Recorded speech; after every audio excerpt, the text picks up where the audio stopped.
Good evening, Internet family. It's Degree of Love, your favorite journalist, and you're tuned into Lunch with Love, where I take... Good evening, Internet family. It's Degree of Love, your favorite journalist, and you're tuned into Lunch with Love, where I take my debates and my questions, and I take people out to lunch, and we have conversation.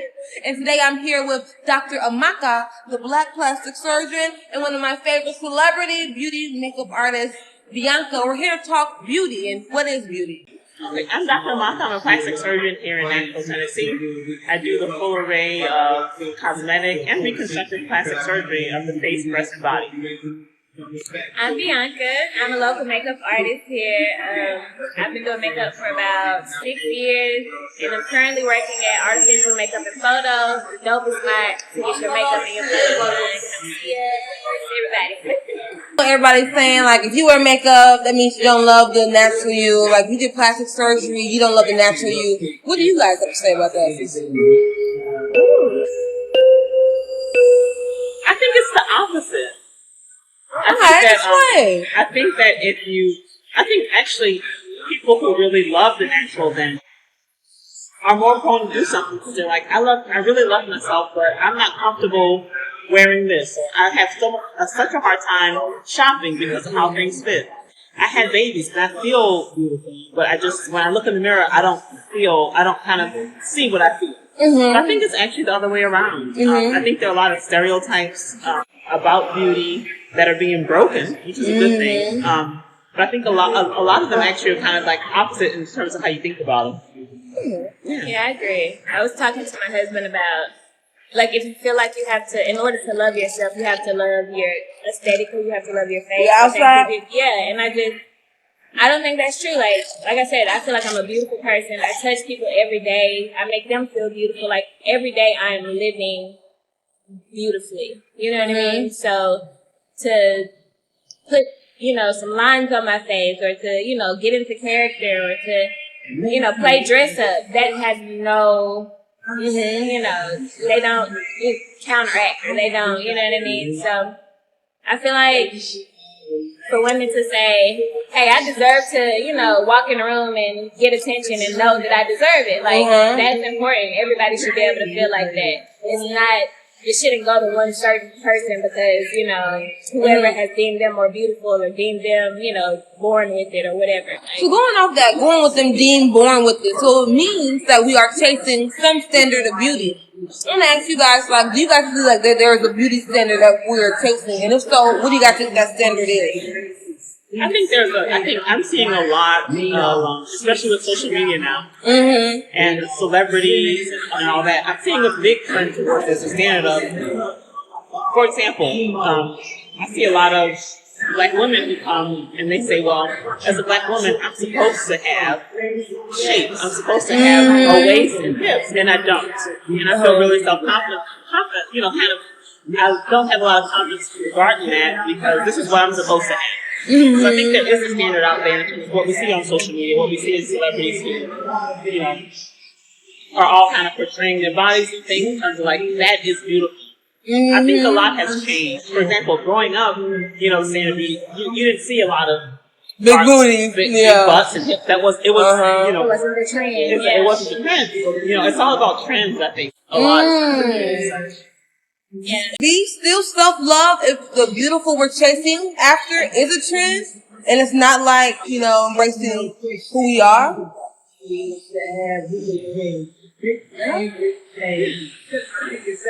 mean, I feel like say how you love.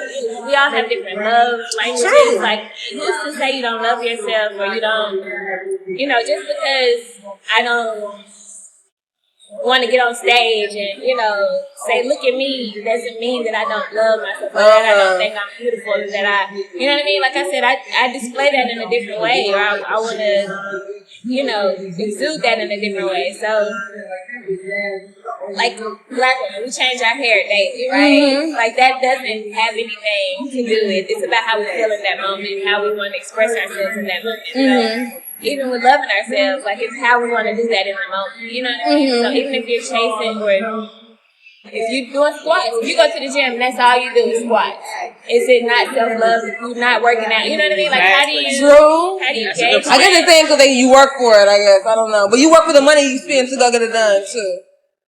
I mean, like, yeah, like, if you taking care of yourself and that's you want to express it that way, you want to spend it that way, then that's your prerogative, you know? And that's your choice. You know? Yeah. I don't think anybody can tell you.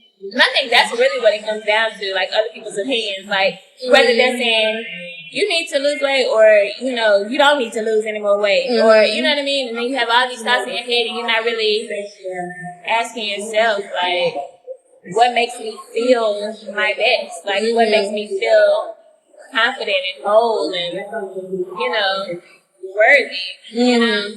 So growing up, did you guys feel beautiful? Okay, well, it's so hard to say, like, being an adult and looking back at it. Probably not at times, and then other times, you know, if I had on frilly socks on Easter, I'm pretty sure I was like, oh, you know, I look cute today. But I remember definitely seeing or being around other girls who I felt like were more, were higher on the totem pole, I guess. But I also felt like I was a really nice person. And I feel like that was, even now, and it's so crazy that correlates. Like, I just felt like I was beautiful in nature. You know what I mean? And being nice to people and being pleasant and being, like, caring and then all those things made me more attractive. You know what I mean? I think that's so true. I felt that too, because like growing up now, I had like the super cute friends that they didn't have no personality. Like they was pretty but dumb. I was like, she can be pretty, but I'm having more personality in this room, the most engaging conversation. Yeah. So if you just want to look, sir, she can distract you. Right. You want some soul? Come here. But what about you? I would say it went off and on. So I had a twin sister. I have a twin sister. Still. I heard identical. Identical, yeah. So that was like that will up your rank. You just look at you were looking at yourself. So I think that helped a lot. But we both together struggled sometimes because we just felt like what was portrayed as. When you look in the mirror, you didn't see what was portrayed. Your parents always tell you you're beautiful. Yeah. To a point, you figure out they're supposed to say that. Yeah. Yeah. But I think growing up, we realized a lot was it like that beauty from the inside that emanates, but also just realizing, you know what, I am beautiful. Everybody's different, you know, and a big part of that is just being confident in your own skin. I think that takes time. Yeah. I found my purpose early, talking to people and creating and doing poetry. So I really found my worth in that. But when I got on social media, I got more so into the beauty. And I was like, hold on, this is beautiful.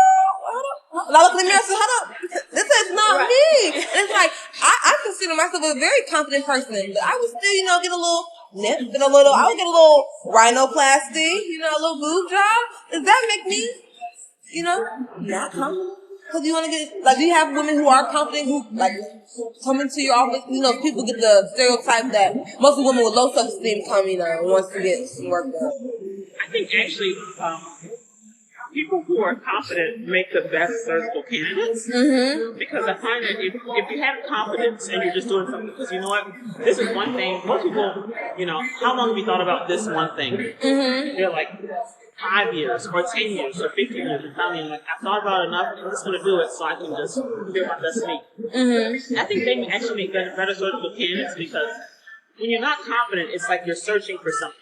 You don't know what it is. You don't know what it is. So it's plastic surgery and cutting really the answer. And so you may have plastic surgery and you're not confident, but suddenly you're looking for perfection or you're looking for magic. So I find that people aren't really that confident really make poor surgical candidates. And I always kind of advise them, you really should do some self-searching and soul-searching to kind of make sure you're ready for this, because plastic surgery is a big deal. It's body changing, you know, it changes your body, there's a big recovery, and you just got to make sure there's something you're comfortable with. Is that the opposite or the same for you? The confident people, of course, more confident people make better makeup candidates?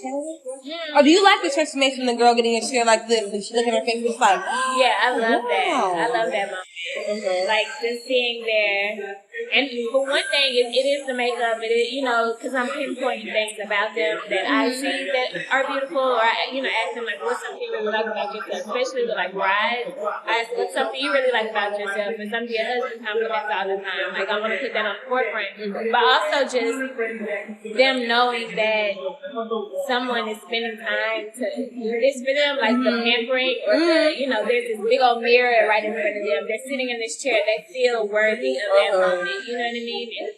And they're just taking time for themselves to get that ounce of, I'm important right now. This is about me right now. You know what I mean? Like, and I love that, especially when my clients go to taking pictures, selfies and stuff. Yes, friend.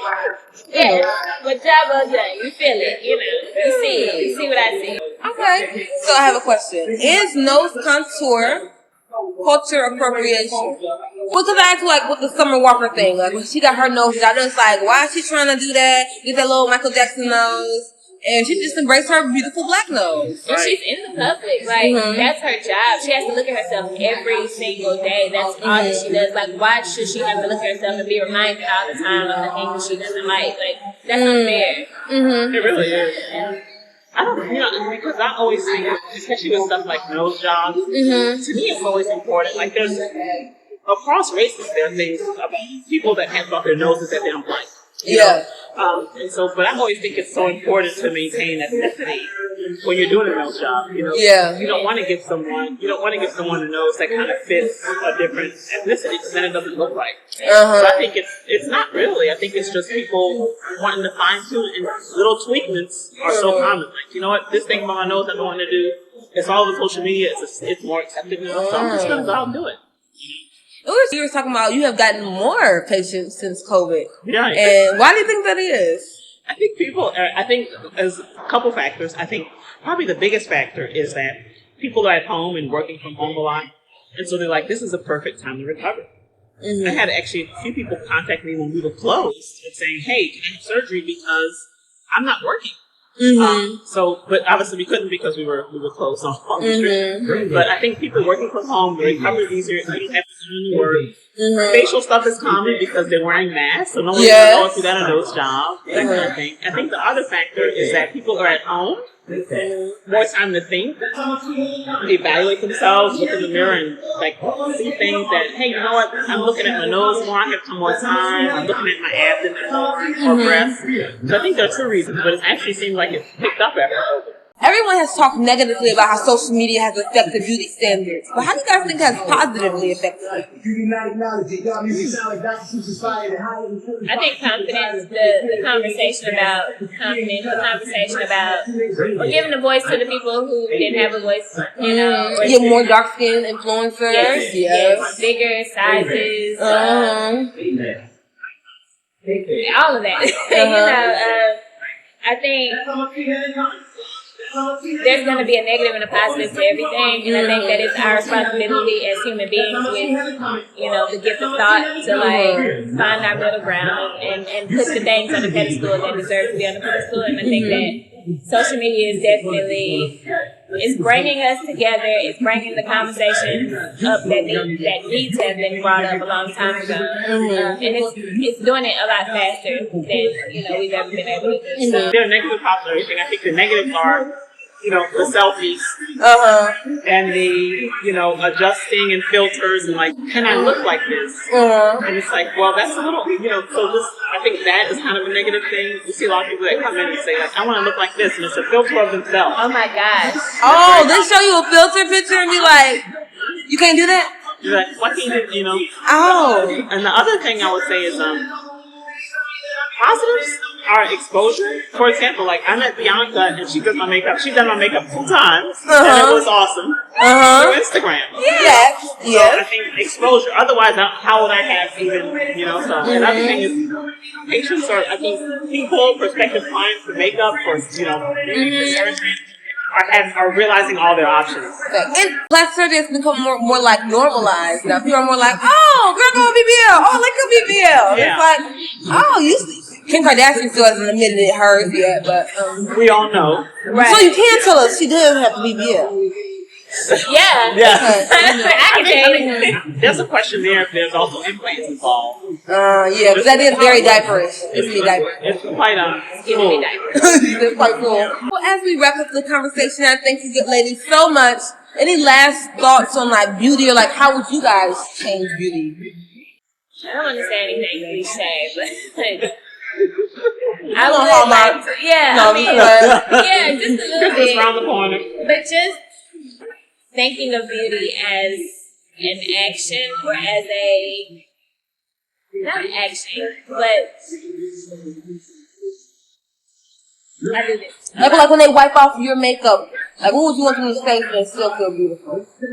That it doesn't end there. Like, beauty is, like I said, it's in the people you touch, it's in the things that you do, it's in the way that you create, it's in the way that you respect yourself, respect others. Like, it was Plato, Socrates, or somebody, when he said that, like, beauty is a thing, and then there's pieces of beauty. Everybody, like, you have a piece of beauty, you have a piece of beauty, and they make up the whole thing. Oh, I like that. I know, isn't that beautiful? Yeah, so just to live and think like that. Like, it's not just because, oh, girl's boobies are bigger than yours, or because her hair, flows a little differently.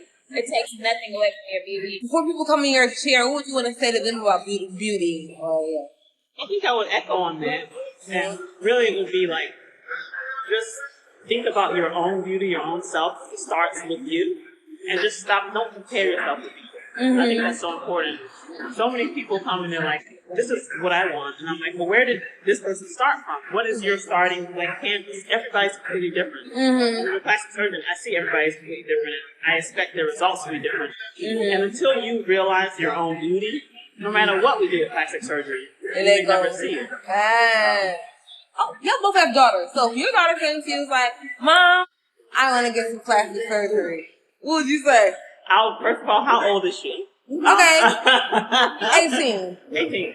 I think I would not be opposed to it. I think we sit down and talk about it. I'd have to make sure it's something she really wanted. I had to make sure she felt really confident and wasn't looking for this to be an answer to something. That's the big thing. But I wouldn't be opposed to that. Just as long as the motives were correct.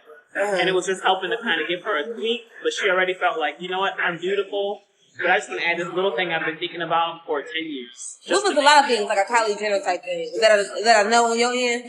We probably have to talk about that for a little longer. Okay. Probably not.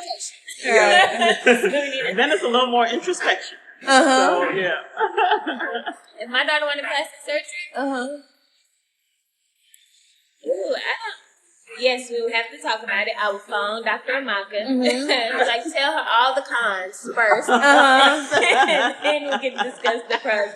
But I think if I want my daughter to live in her truth and be her best self, I gotta give her full control of, what she looks like or how she wants to be portrayed. So I definitely think it's something I have to listen to versus her listening to me. I have to see what it is and why. Why she wants it. Yeah, but it's her life. Mom just like, what you want, let's go get it. And I was Yeah, like, she was. She's like, come on. I'm like, wow, Mom, what you trying to say? I look like you. But thank you, ladies, so much for having this conversation with me, even sitting down out of your busy schedules, making people beautiful. You guys are beautiful, and your thoughts are beautiful. And thank you for pushing the conversation forward. Thank you, Thank you. And thank you for watching. Leave comments down below. What is beauty to you? Were you beautiful when you were little? Did you always think you were beautiful? What is it? Comment down below. Thank y'all.